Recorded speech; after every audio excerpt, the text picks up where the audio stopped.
Kualitas hidup kita artinya kualitas dan hidup panjang dan bahagia. Itu kan yang kita mau. Firman-Mu Tuhan, kita bagi kakiku, sabda yang hidup, terang bagi jalanku.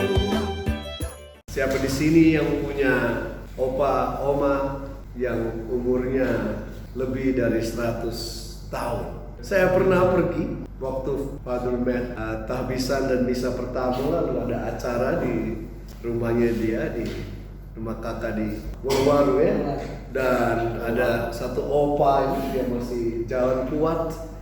Father Matt bilang dia umurnya mungkin sudah 106 waktu itu ya, 106 bayangkan. Saya paling dari keluarga yang paling tua itu oma saya. Dia waktu saya tahbisan, saya sempat berkunjung ke sana, ke Pontianak, misa dengan oma. Dia waktu itu umur 95. Sayangnya dia meninggal umur 98. Tidak sampai. Yang paling menarik, saya suka cerita ini, satu bapak yang selalu misa tiap pagi. Dia orang Jerman, itu di paroki di Australia. Dia parokinya mau kasih special surprise buat dia, lalu minta saya datang untuk nyanyi Ave Maria saat dia ulang tahun ke-100. Dia selalu misa pagi.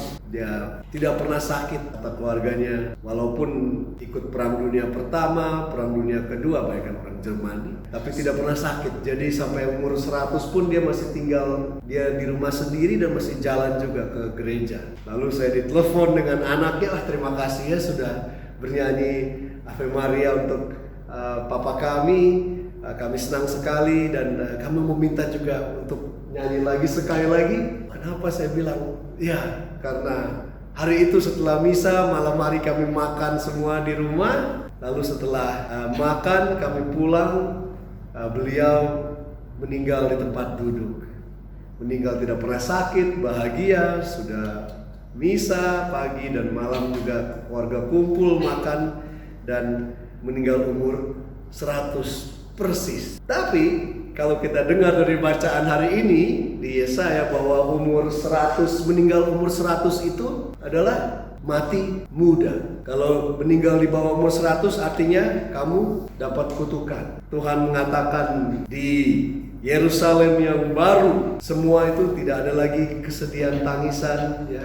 Tidak lagi anak-anak yang mati kecil, masih muda dan lain sebagainya. Makanya umur panjang. Di Australia, negara yang sudah maju saja, rata-rata umur hidup kalau yang laki-laki itu umur 77, kalau yang wanita itu umur 80.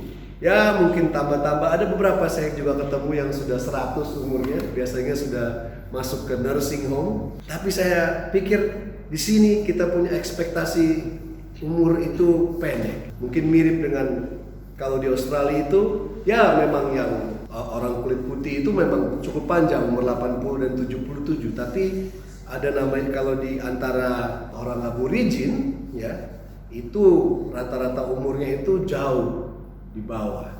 Mereka itu kurang 20 tahun daripada yang bukan Aborigin. Jadi mereka itu sekitar umur 50, 55, 57. Makanya ada program di sana itu namanya Bridge the Gap. Bridge the Gap itu gapnya itu terlalu jauh. Kita tidak tahu ekspektasi umur kita di Indonesia ini berapa, di Flores berapa. Tapi waktu kemarin daftar sinode itu saya agak kaget juga, karena kami ini yang umur dalam bracket umur 45 sampai umur 50 itu sudah termasuk dalam kurung lansia awal. Tapi kalau untuk Tuhan itu lansia awal belum, 100 itu belum lansia. Kalau kamu mati umur 100 dibilang mati muda. Jadi bagaimana? Ya, kita mau justru sungguh hidup. Usaha kita nih semua, kalian belajar, kita menjadi pastor juga membawa firman Tuhan. Artinya untuk apa? Kalau bukan untuk meningkatkan kualitas hidup jasmani dan rohani kita. Ya kan? Kita mau meningkatkan kualitas hidup kita, artinya kualitas dan hidup panjang dan bahagia. Itu kan yang kita mau. Kan? Kuncinya apa di sini? Kuncinya adalah, lihatlah kata-kata Tuhan Yesus yang membawa kehidupan. Kalau kita percaya dengan kata-katanya, artinya bukan hanya mendengar saja, tapi mendengar dan percaya. Seperti tadi itu kepala istana itu yang anaknya sudah sakit, sudah mau mati, tapi dia percaya. Yesus bilang, anakmu akan hidup. 3 kata saja. Dia percaya 3 kata memberikan kehidupan pada anaknya. Kita berapa banyak kata yang kita dengar, firman yang kita dengar setiap hari. Ada tidak yang nyantol di hati kita? Makanya kalau kita berdoa itu, coba ambillah 1-2 kata apa yang meloncat dalam hatimu itu, kita bawa itu dalam hari itu menjadi kata-kata yang memberikan kita hidup. Karena Yesus adalah firman yang hidup.